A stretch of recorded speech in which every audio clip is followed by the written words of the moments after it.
সংস্কারের অভাবে শিল্প অধ্যুষিত গাজীপুরের কোনাবাড়ি কাশিমপুর সড়কটি এখন চলাচলের প্রায় অযোগ্য। বিভিন্ন স্থান ভেঙে বড় বড় খানাখন্দের সৃষ্টি হয়েছে। চরম দুর্ভোগে চলাচলকারীরা। গাজীপুর প্রতিনিধি অপূর্ব রায়ের তথ্য ভিডিওতে ডেস্ক রিপোর্ট। সানবিট সব দিবে সামাল। সানবিট ম্যাজিক প্রেস ডিশওয়াশিং এর মাথা ঘোরানো সলিউশন। দেখে বোঝার উপায় নেই এটি সড়ক নাকি ডোবানালা।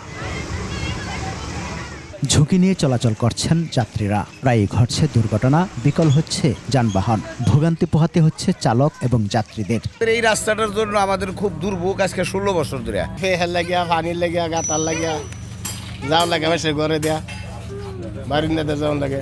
আর অনেক রুগী আপনার এখানে অনেক সময় উল্টা যায়, তারা অনেক সময় প্রেগনেন্ট ছিল মহিলাটা, তাদের বাচ্চারাও নষ্ট হয়েছে, এরকম দেখছি। বাচ্চা কাচ্চা মাদ্রাসা যাইতে পারে না, আমরা স্কুলে যেতে পারি না, এবং গাড়ি ঘোড়ায় যদি কোন জায়গায় যেতে চাই গাড়ি উল্টে পড়ে যায়। বৃষ্টি নামলে এখানে নদীর মতো বন্যা হয়ে যায়। অটো চালানোর সমস্যা, গাড়ি উল্টা জায়গা, যাত্রী দুঃখ পায়, উল্টা যাত্রা পায়। এখানে আমাদের গাড়ি চালাইতে মনে গাড়ির সমস্যা, বিভিন্ন রকম পাতি পুতি ভাঙে এবং গাড়ি খাইতে পড়ে যেতে চায়।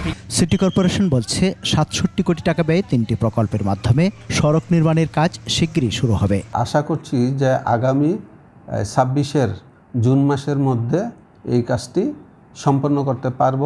এই কাজটি সম্পন্ন করার লক্ষ্যে আমাদের মাননীয় প্রশাসক মহোদয় এবং সিইও মহোদয় আপ্রাণ চেষ্টা করে যাচ্ছেন, আমরাও চেষ্টা করে যাচ্ছি।